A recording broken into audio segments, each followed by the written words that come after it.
Alright, hello and welcome back to Gloomhaven Solo Deadly. This is going to be the first of my repeats, and so this is going to be the Mindtheif in the Shrine of Strength. So, just the build real quick. I've got Fearsome Blade for a push, the Mind's Weakness for some extra damage on my melee attacks, Scurry for the move top, Possession to allow an ally to move, Frigid Aberration, which I enhanced a wound on so that it is a stun and a wound. Brain Leech for the bottom attack. Cranium Overload for the top kill. Corrupting Embrace, both halves of this are really good. Basically an attack 6 with a poison up top, and then a move 4 jump with a poison on bottom. Dark Frenzy is a big attack on top if you can consume 2 elements, or a move and attack on bottom, which I love. And then Vicious Blood is a move and attack on bottom. Onto the build, this is what's pretty important. So the Empowering Talisman gets me one of my held items back. Cloak of Invisibility, go invisible. Shield Spike and Tower Shield give me a lot of extra survivability and tankiness. And then Boots of Dashing for extra move. Then a Super Healing Potion for some heal. And then 2 Stamina Potions, and then 2 Earrings so that I can get my shields back. That's where all my survivability comes from, is just being able to get these shields back whenever I want them. Onto the perks, I get to take out almost all my -1s, no -2, very few of these plus cards, so it's pretty likely that I will draw a +2, especially when I'm attacking with advantage, and then there's always a rolling stun and a rolling disarm that I can possibly get that are really good. And that is the build, so let's go into the Shrine of Strength. Alrighty, so the Shrine of Strength, there is one thing really important to know about this scenario. And that is that it is 2-player required. There is no way to beat this with just one character.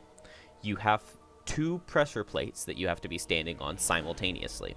So my ally is going to have to move even though this is a solo challenge. Therefore, I decided that it would still count as a solo challenge as long as my ally never plays any cards, never takes any aggro, doesn't deal any damage, doesn't take any damage. So that is what I decided to do. So I can only move my Cragheart with Possession, but when I am moving with him Possession, I'm allowing him to use his boots. So that's what I did on turn 1. I just got my Cragheart closer to the second room, and he went invisible. Then turn 2, I jumped forward and I stunned this Savas. Turn 1, he should have walked closer to me. I don't know why he didn't, but it didn't really matter because I got exactly what I wanted on the previous turn. I was able to set both of the elements that I wanted to set. I was able to stun him and wound him, and then right here I actually get a kind of lucky crit. It was an attack for 8 and he was poisoned, so I was attacking for 9, so I was going to deal big damage even without that crit. But got that guy taken care of really quickly and easily.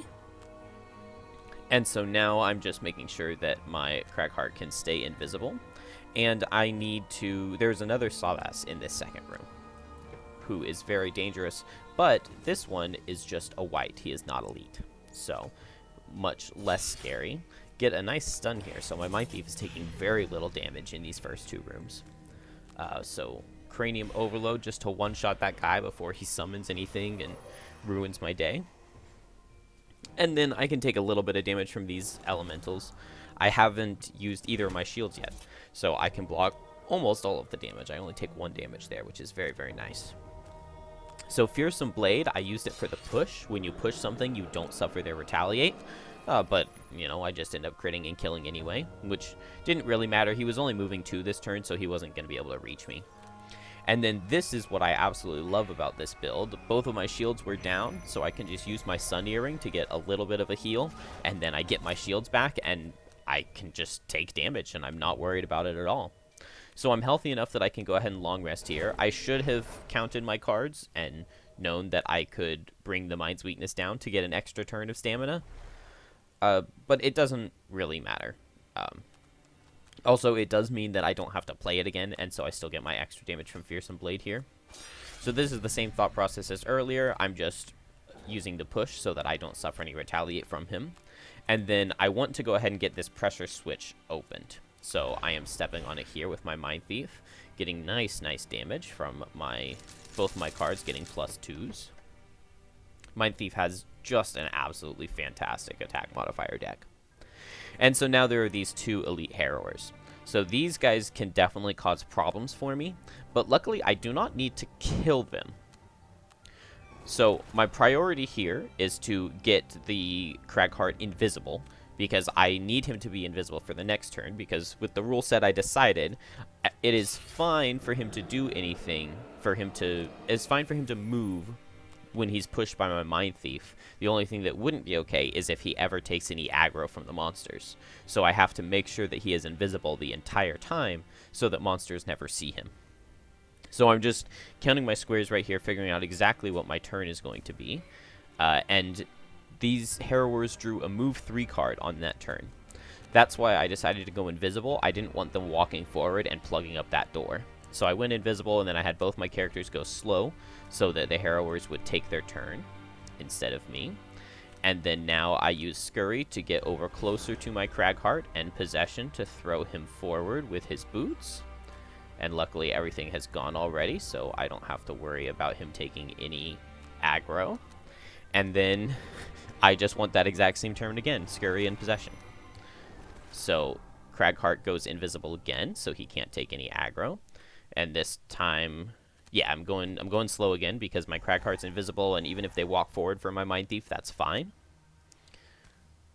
So I mapped this out ahead of time using the Gloomhaven scenario book. The physical copy is very, very helpful when approaching a challenge like this. So I had all my hexes mapped out so that I knew I would be able to make my Cragheart reach. And so now he is over on his pedestal. I did definitely risk a little bit here because I need him to go faster than the Harrowers so that he doesn't take any aggro, but he does. So no harm, no foul. Scurry lets me move far. This is definitely a waste of a star earring. I'm only healing 1 instead of 3, and I'm only getting 1 card back instead of 2. But I get my boots back, which is very, very, very important because I am playing my only jump card right now, and so I want these boots so that I can jump over that trap. But it is a little bit painful because I would love to have that jump card back again, because now both of my characters have stepped on their pressure switch, and all I have to do is reach that chest in the very back, and I will win the scenario, but I don't have my jump anymore. So maybe a little bit of a misplay. I don't know exactly what the best thing for me to have done would have been. Maybe it would have just been to short rest. I don't know. So I'm just figuring out how much damage I can take here. I decide to go ahead and pop my healing potion and to just take the damage from this trap. I probably should have just ditched a card because 9 damage is a lot of damage. And then here I was considering using my Star Earring to get my boots back, but if I did get my boots back, then these ancient golems would have been able to attack me. If I moved 3 extra spaces, they would have been in range. So I decide not to do that, but I do go ahead and use this Star Earring just to get back Scurry. That way I still have my double move, and next turn I can just play Scurry along with my jump card, and this is a victory. The Shrine of Strength with just 1 character, and this was a really, really fun one. I was thinking it actually might be a little bit harder than it ended up being. I did get really lucky on this one, though. This was only my 2nd attempt. My first one, I got crit twice, and I just died in that 2nd room. But that's all there is to it. Feel free to like, comment, subscribe, and come on back for the next one. Have a good one, guys. Thanks.